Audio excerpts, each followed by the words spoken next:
Hello बच्चों। यहाँ पर हमें एक स्टेटमेंट दिया हुआ है।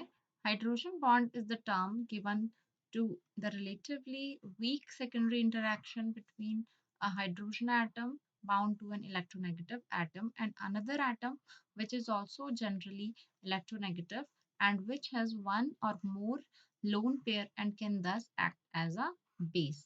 We can give the following generalized representation of hydrogen bond. तो हाइड्रोजन बॉन्ड जो होता है वो एक ऐसा बॉन्ड होता है जहाँ पर हाइड्रोजन एटम किसी इलेक्ट्रोनेगेटिव कोई दो इलेक्ट्रोनेगेटिव एटम्स के बीच में प्रेजेंट होता है और इसको हम इस तरीके से शो कर सकते हैं जैसे यहाँ पर दिखाया हुआ है X बॉन्डेड टू H और यहाँ पर Y जो है इसके नियर बाई प्रेजेंट है यानी इसकी वजह क्योंकि X और Y दोनों ही इलेक्ट्रोनेगेटिव एटम्स हैं इसीलिए हाइड्रोजन जो है वो Y के साथ भी एक वीक इंटरेक्शन शो करेगा और इसी बॉन्ड को हम हाइड्रोजन बॉन्ड कहते हैं। ठीक है। अब ये कहता है bond dissociation energy of hydrogen bond ranges from 8 to 42 kilojoule per mole and the most commonly encountered hydrogen bonds are OH O, NHO and FHF। ठीक है।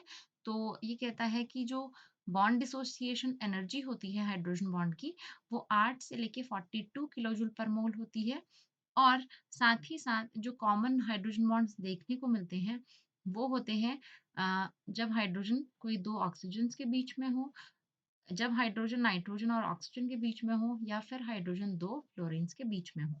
ठीक है। अब क्वेश्चन हमारा है which of the following interaction has energy between 8 to 42 kilojoule per मोल। ठीक है। तो कौन सा ऐसा इंटरैक्शन है या कौन सा ऐसा कंपाउंड है जिसमें ऐसा इंटरैक्शन प्रेजेंट हो जिसकी एनर्जी 8 से लेके 42 किलोजूल पर मोल तक हो। ठीक है। अब ये जो क्वेश्चन है इसको सॉल्व करने से पहले हमें क्योंकि ऑलरेडी पता है कि 8 से 42 किलोजूल पर मोल एनर्जी हाइड्रोजन बॉन्डेड एलिमेंट्स की होती है यानी एक कोई ऐसा कंपाउंड जिसमें हाइड्रोजन बॉन्ड प्रेजेंट है उस कंपाउंड की एनर्जी 8 से 42 किलोजूल पर मोल के इक्वल होती है। तो सिंपली हमें इन चारों कंपाउंड्स में से इन चारों ऑप्शंस में से वो ऑप्शन फाइंड आउट करना है जिसमें हाइड्रोजन बॉन्ड प्रेजेंट होगा। ठीक है। तो पहला हमारा ऑप्शन देखते हैं। पहला ऑप्शन है Na प्लस और CCl4। ठीक है।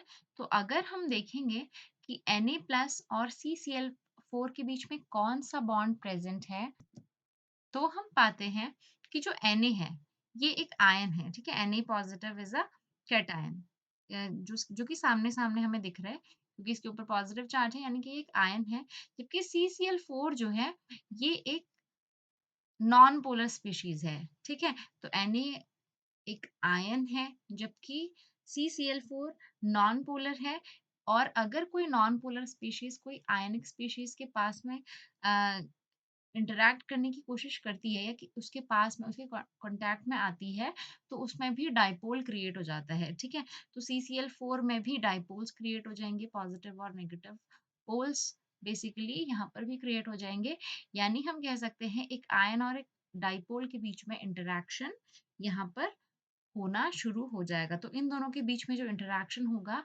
वो आयन डाइपोल इंटरैक्शन होगा। ठीक है। अब दूसरा ऑप्शन देखते हैं जो कि है CHCl3 और Br नेगेटिव। ठीक है। तो Br नेगेटिव और CHCl3 जो है ये आयन डाइपोल का इंटरैक्शन है क्योंकि ये दोनों ही वीक आयंस हैं जैसे Br नेगेटिव है तो ये एक एनायन हमें दिख रहा है जबकि CHCl3 जो है ये भी एक वीक आयन के जैसे ही एक्ट करता है जब ये Br नेगेटिव के कांटेक्ट में आता है। तो इसीलिए ये जो इंटरैक्शन है इसको हम लिख सकते हैं वीकर आयन डाइपोल इंटरैक्शन। ठीक है। तो यहाँ पर भी basically Br negative is an ion जबकि CHCl3 is somewhat non polar लेकिन जब इसके कांटेक्ट में आएगा तो यहाँ पर भी पोल्स क्रिएट हो जाएंगे जिसकी वजह से यहाँ आयन डाइपोल इंटरैक्शन पॉसिबल होगा। ठीक है।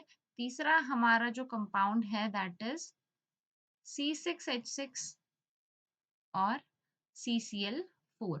यहाँ अगर हम देखेंगे तो C6H6 और CCl4 ये दोनों ही नॉन पोलर स्पीशीज हैं, ठीक है। और कोई भी नॉन पोलर स्पीशीज जो होते हैं उनके बीच में वॉन डेर वाल फोर्सेस जो लगते हैं, उन वॉन डेर वाल फोर्सेस को हम कहते हैं लंदन डिस्पर्शन फोर्सेस, क्योंकि ये दोनों ही नॉन पोलर स्पीशीज हैं। तो हम लिख सकते हैं C6H6 भी नॉन पोलर है, जबकि CCl4 भी हमारा नॉन पोलर ऑर्गेनिक कंपाउंड है। इसीलिए इन दोनों नॉन पोलर स्पीशीज के बीच में जो इंटरेक्शन होगा that will be London dispersion force, ठीक है, जो कि एक तरीके का वॉन डेर वाल फोर्स ही है, ठीक है, जो कि नॉन पोलर स्पीशीज में लगता है। सो इनके बीच में जो इंटरेक्शन होगा that will be London dispersion force. अब जो हमारा लास्ट ऑप्शन है that is H2O and HCN। अब अगर हम H2O और HCN के बीच के बॉन्ड की बात करते हैं तो H2O का स्ट्रक्चर कुछ इस तरीके से होता है, जबकि जो HCN है उसका स्ट्रक्चर कुछ इस तरीके से होता है, ठीक है। तो यहाँ पर अगर हम देखेंगे तो जो हाइड्रोजन है वो दो इलेक्ट्रोनेगेटिव एलिमेंट्स के बीच में प्रेजेंट है। एक तो ऑक्सीजन के साथ ऑलरेडी कनेक्टेड है हाइड्रोजन, जबकि इधर भी नाइट्रोजन के नियर बाय हाइड्रोजन प्रेजेंट है, जिसकी वजह से यहाँ पर हाइड्रोजन बॉन्ड बनने की पॉसिबिलिटी है। और क्योंकि यहाँ पर हाइड्रोजन बॉन्ड बन रहा है तो यही एक कंपाउंड होगा जिसमें जो बॉन्ड एनर्जी होगी वो 8 से 42 किलो जूल पर मोल तक होगी, ठीक है, क्योंकि जिस भी कंपाउंड में हाइड्रोजन बॉन्ड फॉर्म होता है उसी की एनर्जी 8 टू 42 किलो जूल पर मोल होती है। So your answer will be option number C, option number D. Okay, so this will be your correct answer and rest of your options will be incorrect. So I hope you understood it. All the best.